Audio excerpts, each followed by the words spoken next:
Hello 8th class. आज हम आपके सामाजिक विज्ञान संसाधन एवं विकास पुस्तक के चौथे पाठ कृषि को पढ़ेंगे। तो देखिए, गुरप्रीत, मधु और टीना एक गांव से गुजर रहे थे। वहाँ पे एक किसान को खेत की बुआई करते हुए देखा। किसान ने उन लोगों से कहा कि वो गेहूं की बुआई कर रहा है और मिट्टी को उपजाऊ बनाने के लिए खाद डाली है उसने, और बच्चों से कहा कि गेहूं को मंडी में अच्छी कीमत पर बेचेगा, जहां से उसे आटे में परिवर्तित कर कारखाने में डबल रोटी और बिस्कुट बनाने के लिए ले जाया जाएगा।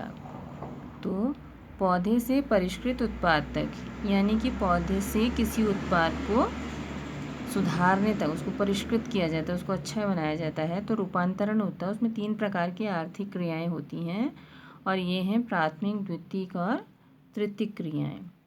तो प्राथमिक क्रियाओं के अंतर्गत उन सभी क्रियाओं को शामिल किया जाता है जिसका संबंध प्राकृतिक संसाधनों के उत्पादन निष्कर्षण से है। कृषि, खेती, मत्स्य मछली पालन और संग्रहण इकट्ठा करना इसके अच्छे उदाहरण हैं। द्वितीयक क्रियाएं हैं, इनके प्रसंस्करण को संस्कृत किया जाता है, जैसे इस्पात विनिर्माण, बीज डबल रोटी पकाना, कपड़ा बुनना, इसके उदाहरण है। तृतीय क्रियाएं प्राथमिक और द्वितीयक क्षेत्रों को सेवा कार्य द्वारा सहयोग प्रदान करती हैं। तो यातायात, उनको ले जाना, व्यापार, बैंकिंग, बीमा और विज्ञापन जो है वो तृतीयक क्रियाएं हैं। देखिए यहाँ पर लिखा है एग्रीकल्चर शब्द की उत्पत्ति। एग्रीकल्चर यानी कृषि को एग्रीकल्चर कहा जाता है। लैटिन अमेरिका में जो के शब्द हैं एगर या एग्री, जिसका अर्थ मृदा, और कल्चर जिसका अर्थ कृषि करने से हुआ है। तो कृषि जो है एक प्राथमिक क्रिया है। फसलों, फलों, सब्जियों, फूलों को उगाना, पशुधन पालना इसमें शामिल है। तो विश्व में 50% लोग कृषि संबंधित क्रियाओं में संलग्न हैं। भारत की 2/3 जनसंख्या कृषि कार्य पर निर्भर रहती है। अनुकूल स्थलाकृति, मृदा और जलवायु जो है कृषि क्रियाकलाप के लिए अनिवार्य ज़रूरी है। तो जिस भूमि पर फसलें उगाई जाती हैं कृषिगत भूमि कहलाती हैं। तो विश्व में भी हम मानचित्र में देखते हैं कि कृषि उन्हीं क्षेत्रों में संकेंद्रित है, मतलब केंद्रित है, जहाँ फसल उगाने के लिए उपयुक्त कारक विद्यमान है। अब ये हमारा संसार का नक्शा है। ये उत्तरी अमेरिका, ये दक्षिणी अमेरिका, ये अफ्रीका, ये यूरोप, ये एशिया और ये ऑस्ट्रेलिया। तो ये कृषिगत भूमि का विश्व में वितरण दिखाया गया है। तो देखिए, कहता है कि क्या आप जानते हैं एग्रीकल्चर कृषि मृदा की जुताई, मिट्टी की जुताई, फसलों को उगाना, पशुपालन का विज्ञान एवं कला है। इसे खेती भी कहते हैं। सेरीकल्चर रेशम उत्पादन, तो रेशम के कीटों का व्यापार के लिए पालन, यह कृषि की किसान की आय में पूरक हो सकता है। पिसीकल्चर मत्स्य पालन, विशेष रूप से निर्मित तालाबों और पोखरों में मछली पालन। विटिकल्चर द्राक्षा कृषि, अंगूरों की खेती, द्राक्षा यानी कि अंगूरी हुए। हॉर्टिकल्चर उद्यान कृषि, वाणिज्यिक उपयोग के लिए यानी व्यापार के लिए सब्जियों, फूलों और फलों को उगाना। तो देखिए, इन सबसे कल्चर से मिला के कल्चर बनाया गया है। अब है कृषि तंत्र। कृषि या खेती को एक तंत्र के रूप में एक पूरे मतलब एक दूसरे से संबंधित है ना वो। इसके महत्वपूर्ण निवेश बीज हैं, उर्वरक है, मशीनरी है और श्रमिक है जो इसमें हमको लगाना पड़ता है। जुताई, बुआई, सिंचाई, निराई और कटाई इसकी कुछ क्रियाएं हैं, और इस तंत्र के निर्गतों के अंतर्गत फसल, ऊन, डेयरी और कुक्कुट उत्पाद आते हैं, यानी जो हमको मिलता है। तो यहाँ पर दिखाया दे कि कृषिगत भूमि की कृषि पद्धति, मशीनरी, निवेश है, बीज है, रसायन है। अब प्रक्रम जो है ये क्या कर रहे हैं, खेती में जुताई, बुआई और छिड़काव कर रहे हैं, और क्या मिल रहा है हमको, उससे फसल मिल रही है। अब भौतिक और मानवीय कृषि निवेश है। भौतिक निवेश क्या हो रहा है, देखो सूर्य का प्रकाश जो बाहरी हमको दिख रहा है, वर्षा, तापमान, मिट्टी और जो ढाल है। अब मानवीय निवेश क्या है, आदमी उसको इकट्ठा कर रहा है, उसमें अपनी मेहनत लगा रहा है, मशीनरी लगा रहा है, और उसमें जो छिड़काव करते हैं रसायन वगैरह का, वो है। तो अब ये है रोचक तथ्य जैविक कृषि। जैविक कृषि में रासायनिक खादों के स्थान पर जैविक खाद यानी गोबर की खाद और प्राकृतिक पीड़कनाशी का उपयोग किया जाता है। यानी प्राकृतिक जो हमारे कीट को मारने वाले हैं उनका। फसलों का उत्पादन बढ़ाने के लिए कोई आनुवंशिक रूपांतरण नहीं किया जाता, जैसे वहाँ पर लैब में या प्रयोगशालाओं में उनका आनुवंशिक रूपांतरण किया जाता है 2 को मिला के। तो ऐसा नहीं किया जाता, जो बीज होता है उसी से उगाया जाता है। कृषि के प्रकार विश्व में कृषि विभिन्न तरीकों से की जाती है। भौगोलिक दशाओं, उत्पाद की मांग, श्रम और प्रौद्योगिकी के स्तर के आधार पर कृषि दो मुख्य प्रकारों में वर्गीकृत की जा सकती है। ये है निर्वाह कृषि और वाणिज्यिक कृषि।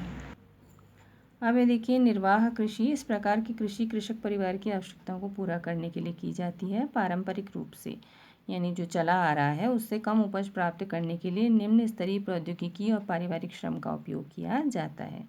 यानी जो भी हम जैसे लोग ट्रैक्टर, मशीनों का प्रयोग करते हैं, तो इसमें उसका उपयोग नहीं होता और जो परिवार के जो लोग हैं वो इसमें मेहनत करते हैं। निर्वाह कृषि को पुनः गहन निर्वाह कृषि और आदिम निर्वाह कृषि के रूप में वर्गीकृत किया जा सकता है। तो गहन निर्वाह कृषि में किसान एक छोटे भूखंड पर साधारण औजारों और अधिक श्रम से खेती करता है। अधिक धूप वाले दिनों में, जलवायु और उर्वर मृदा वाले खेत में एक वर्ष में एक से अधिक फसलें उगाई जा सकती हैं। चावल मुख्य फसल होती है। अन्य फसलों में गेहूँ, मक्का, दलहन और तिलहन, दालें और जिनसे हमको तेल वगैरह मिलता है, वाली फसलें। गहन निर्वाह कृषि दक्षिणी पूर्वी और पूर्वी एशिया की सघन जनसंख्या वाले मानसूनी प्रदेशों में प्रचलित है। आदिम निर्वाह, आदिम जो कि बहुत प्राचीन काल से चली आ रही है, में स्थानांतरित कृषि और चलवासी पशुचारण शामिल है। फिर देखिए, स्थानांतरित कृषि जो है अमेजन बेसिन, यानी कि जो दक्षिणी अमेरिका है कि सघन वन क्षेत्रों, उष्णकटिबंधीय अफ्रीका, दक्षिण पूर्व एशिया और उत्तर पूर्वी भारत के भागों में प्रचलित है। ये भारी वर्षा और वनस्पति के तीव्र पुनर्जनन वाले क्षेत्र हैं। वृक्षों को काटकर जलाकर जो जमीन है, भूखंड साफ किया जाता है, तब राख को मृदा में मिलाया जाता है और मक्का, रतालू, आलू और कसावा जैसी फसलों को उगाया जाता है। भूमि की जब उर्वरता समाप्त हो जाती है, जो उससे उगने की क्षमता है, तो भूमि को छोड़ दिया जाता है और किसान जो है वो नए जमीन पर चला जाता है। स्थानांतरित कृषि को कर्तन एवं दहन कृषि के रूप में भी जाना जाता है, यानी काटना और जलाना ना। तो आप जानते हैं स्थानांतरित कृषि विश्व के विभिन्न भागों में विभिन्न नामों से जाती है। झूमिंग उत्तर पूर्वी भारत, मिलिया मैक्सिको, रोका ब्राज़ील, लदाख मलेशिया। फिर देखिए, चलवासी पशुचारण सहारा, जो हमारा अफ्रीका का वो है रेगिस्तान के अर्ध शुष्क, आधे सूखे और सूखे प्रदेशों में, मध्य एशिया और भारत के कुछ भागों जैसे राजस्थान तथा जम्मू कश्मीर में प्रचलित है। इस प्रकार की कृषि में जो पशु चराने वाले होते हैं, अपने पशुओं के साथ चारे और पानी के लिए एक जगह से दूसरी जगह पर घूमते रहते हैं और इस प्रकार की गतिविधि जो है वो जलवायविक बाधाओं और भूभाग को प्रतिक्रिया स्वरूप होती है। जो जलवायु की बाधाएं हैं, पशुचारक मुख्यतः भेड़, ऊँट, मवेशी, याक और बकरियां पालते हैं। ये पशुचारकों और उनके परिवारों के लिए दूध, मांस, ऊन, खाल और अन्य उत्पाद उपलब्ध कराते हैं। अब देखिए, वाणिज्यिक कृषि। वाणिज्यिक कृषि जो कि हम बेचने के लिए, रुपया कमाने के लिए उसको करते हैं। वाणिज्यिक कृषि में फसल उत्पादन, पशुपालन, बाजार में विक्रय, बेचने के लिए किया जाता है। इसमें विस्तृत कृष्ट क्षेत्र और अधिक पूंजी का उपयोग किया जाता है। अधिकांश कार्य मशीनों के द्वारा किया जाता है। वाणिज्यिक कृषि में वाणिज्यिक अनाज कृषि, मिश्रित कृषि और रोपण कृषि शामिल है। तो वाणिज्यिक अनाज कृषि में फसलें जो हैं वाणिज्यिक उद्देश्य से उगाई जाती हैं। गेहूँ और मक्का सामान्य रूप से उगाई जाने वाली फसलें हैं। उत्तर अमेरिका, यूरोप और एशिया के शीतोष्ण घास के मैदान वाणिज्यिक अनाज के प्रमुख क्षेत्र हैं। ये क्षेत्र सैकड़ों हेक्टेयर में बड़े फार्मों से युक्त विरल आबादी वाले, विरल यानी कि वहाँ आबादी बहुत दूर दूर तक होती है, कम होती है, अत्यधिक ठंड वर्धन काल को बाधित करती है, यानी जो बढ़ने का समय है फसल का, और केवल एक ही फसल उगाई जा सकती है। मिश्रित भूमि में कृषि में भूमि का उपयोग भोजन व चारे की फसलें उगाने और पशुधन पालन के लिए किया जाता है। यह यूरोप, पूर्वी संयुक्त राज्य अमेरिका, अर्जेंटीना, दक्षिण पूर्वी ऑस्ट्रेलिया, न्यूजीलैंड और दक्षिण अफ्रीका में प्रचलित है। तो गन्ने की रोपण कृषि है। यहाँ देखिए, चलवासी पशुचारक अपने ऊँटों के साथ जा रहे हैं। अब है रोपण कृषि। रोपण कृषि वाणिज्यिक कृषि का एक प्रकार है जहाँ चाय, कहवा, काजू, रबड़, केला अथवा कपास की एकल फसल उगाई जाती है। इसमें बड़े पैमाने पर श्रम और पूंजी की आवश्यकता होती है। उत्पाद का प्रसंस्करण खेतों पर ही या निकट के कारखानों में किया जाता है। इस प्रकार इस कृषि में परिवहन जाल के विकास की अनिवार्यता होती है, यानी जो यातायात के साधन होते हैं वो बहुत ज़रूरी हैं। रोपण कृषि के मुख्य क्षेत्र विश्व के उष्णकटिबंधीय प्रदेशों में पाए जाते हैं। मलेशिया में रबड़, ब्राज़ील में कहवा, भारत और श्रीलंका में चाय इसके कुछ उदाहरण हैं। तो केले की रोपण कृषि है, चावल की कृषि। फिर है हमारी मुख्य फसलें। तो बढ़ती हुई जनसंख्या की आवश्यकताओं को पूरा करने के लिए विविध प्रकार की फसलें उगाई जाती हैं। जो फसलें हैं वो जो कृषि आधारित उद्योग होते हैं, खेती पर आधारित उद्योग हैं, उनके लिए कच्चे माल की आपूर्ति करती है। गेहूँ, चावल, मक्का और बाजरा मुख्य खाद्य फसलें खाई जाने वाली। जूट और कपास रेशेदार फसलें हैं। चाय और कहवा मुख्य पेय फसलें हैं। चावल ये विश्व की मुख्य खाद्य फसल है। ये उष्णकटिबंधीय यानी गर्म क्षेत्रों में और उपोष्ण कटिबंधीय प्रदेशों का मुख्य आहार है। चावल के लिए उच्च तापमान, अधिक आर्द्रता, नमी और वर्षा की आवश्यकता होती है। यह फसल छीका-युक्त जलोढ़ मृदा जिसमें जल रोकने की क्षमता हो में सर्वोत्तम ढंग से बढ़ती है। चीन चावल उत्पादन में अग्रणी है यानी सबसे आगे है। इसके बाद क्रमशः भारत, जापान, श्रीलंका और मिस्र हैं। अनुकूल जलवायु दशाओं जैसे पश्चिमी बंगाल और बांग्लादेश में एक वर्ष में 2 से 3 फसलें उगाई जाती हैं। फिर है देखिए गेहूं का जो वर्धन काल है, बढ़ने का समय में मध्यम तापमान, वर्षा और सस्य कर्तन, फसल की कटाई के समय तेज धूप की आवश्यकता होती है।